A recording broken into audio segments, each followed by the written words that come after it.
Hello friends, நம்ம mathematical probability பேப்பரில் first யூனிட்டில் மெஷர் தியரியை பற்றி டிஸ்கஸ் பண்ண போகிறோம். இப்போ ஜென்ரலாகவே மெஷர்னா என்ன? மெஷர்னா we assign a numerical value to an object. For example, இப்போ நம்ம கடைக்கு போயிட்டு ஏதாவது பொருள் வாங்குகிறோன்னு வச்சுக்கோங்க. ஃபார் எக்ஸாம்பிள் இப்போ பருப்பு வாங்குகிறோம் அப்படின்னா நம்ம என்ன சொல்லுவோம், 1 கிலோ கொடுங்க, 1.5 kg கொடுங்க அப்படி சொல்கிறோம். இப்போ நம்ம பைக்குக்கு பெட்ரோல் போடுறோம் அப்படின்னா 1 லிட்டர் போடுங்க, 2 liters போடுங்க அப்படின்னு சொல்கிறோம். ஒரு பைக் ஸ்பீடை சொல்லும்போது என்னென்னு சொல்கிறோம், 60 kilometers per hour அப்படின்னு சொல்கிறோம். ஸோ இப்போ ஒரு ஆப்ஜெக்ட்டுக்கு ஒரு numerical value like 1 kg, 1 meter இந்த மாதிரி நியூமரிக்கல் வேல்யூ அசைன் பண்ணுறதா நம்ம என்னென்னு சொல்கிறோம், மெஷர் அப்படின்னு சொல்கிறோம். ஸோ இப்போ ஜென்ரலாக மேத்தமேட்டிக்ஸில் நம்மளோட ஆப்ஜெக்ட்ஸ்லாம் என்ன, நம்மளோட ஆப்ஜெக்ட்ஸ் எல்லாம் செட்ஸ். அப்போ செட்ஸ்க்கு நியூமரிக்கல் வேல்யூ அசைன் பண்ணுறதை பற்றி நம்ம படிக்கிறது தான். எப்படி நம்ம நியூமரிக்கல் வேல்யூ அசைன் பண்ணுறோம், அதோட ப்ராப்பர்ட்டிஸ்லாம் என்ன அப்படிங்கிறத பற்றி நம்ம படிக்கிறதுக்கு பேர் தான் மெஷர் தியரி. ஸோ இந்த மெஷர் தியரியை படிக்கிறதுக்கு முன்னாடி நமக்கு ஒரு கான்செப்ட் தேவைப்படுது. ஃபஸ்ட் ஒன் என்ன அப்படின்னா Borel field. ஸோ நெக்ஸ்ட் இந்த யூனிட்டில் பார்க்க போகிற நம்ம கான்செப்ட் என்ன அப்படின்னா, because the paper is mathematical probability, we are going to concentrate on probability measure.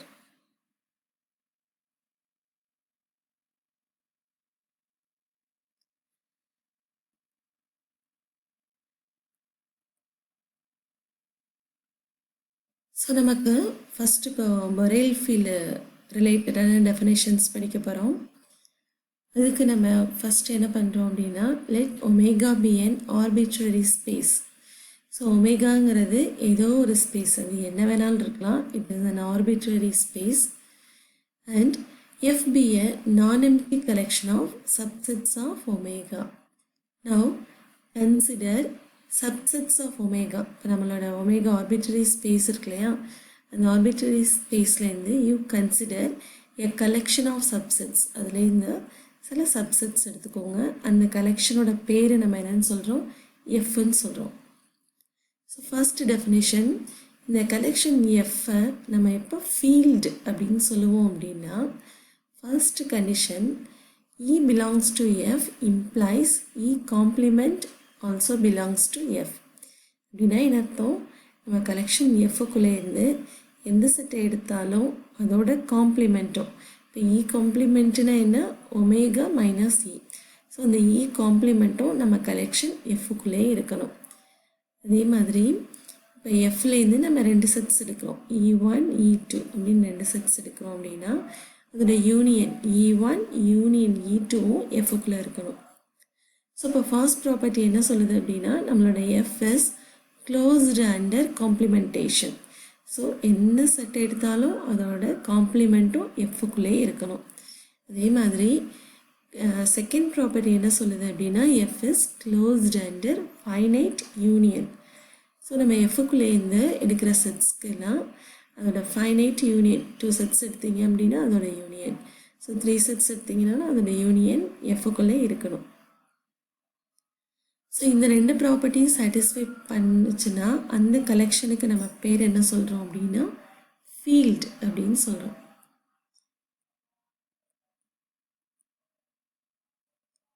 Next definition என்ன அப்படின்னா மோனோடோன் கிளாஸ். நம்ம கலெக்ஷன் எஃப்பை எப்போ நம்ம மோனோடோன் கிளாஸ்ன்னு சொல்கிறோம் அப்படின்னா 2 ப்ராப்பர்ட்டிஸ் சாட்டிஸ்ஃபை பண்ணணும். ஃபர்ஸ்ட் ஒன் என்ன அப்படின்னா, for all EJ in F and EJ is contained in EJ plus 1. EJ is contained in EJ plus 1னா என்ன அர்த்தம், we are considering a monotonically increasing collection of sets. EJ is contained in EJ plus 1 அப்படின்னா நம்ம EJயை விட EJ plus 1ஓட size பெருசாக இருக்குது. So அப்படின்னா என்ன அர்த்தம், நம்மளோட செட்ஸோட சைஸு இன்க்ரீஸ் ஆகிட்டே போகுது. இந்த மாதிரி ஒரு மோனோட்டானிக்லி இன்க்ரீஸிங் கலெக்ஷன் எடுத்தோம் அப்படின்னா அதோட union countable union. we are considering a countable collection of sets. 1 less than or equal to j less than infinity அப்படின்னா என்ன அர்த்தம்? we can count our sets. so 1 2 3 etc. so we are considering a countable collection of sets. அதோட union நம்ம எஃப்க்குள்ளே கண்டிப்பாக இருக்கணும். அதே மாதிரி if we consider a countable collection of monotonically decreasing sequence of sets. So monotonically decreasing. So EJ contains EJ plus 1. அப்படின்னா என்ன அர்த்தம்? நம்ம EJ plus 1 is contained in EJ. So இப்போ செட்ஸோட சைஸை இருக்க சின்னதாகிட்டே போகுது. ஸோ இதோட அர்த்தம் என்ன? E1 contains E2. E2 contains E3. So இப்போ செட்டோட சைஸு குறைஞ்சிட்டே வருது. ஸோ இந்த மாதிரி ஒரு டிக்ரீஸிங் கலெக்ஷன் ஆஃப் செட்ஸ் எடுத்துக்கிட்டோம் அப்படின்னா அதுக்கு இன்டர்செக்ஷன் கண்டுபிடிச்சா அந்த இன்டர்செக்ஷனும் எஃப்க்குள்ளே இருக்கணும். ஸோ அப்போ மோனோட்டோன் கிளாஸ்னால் என்ன அர்த்தம்? If you consider a countable collection of monotonically increasing sets, then its union is in AF. Similarly, if we consider a monotonically decreasing collection of sets, then its intersection is in F. இந்த ரெண்டு ப்ராப்பர்ட்டியும் satisfy பண்ணால் அதை நம்ம monotone கிளாஸ்ன்னு சொல்கிறோம்.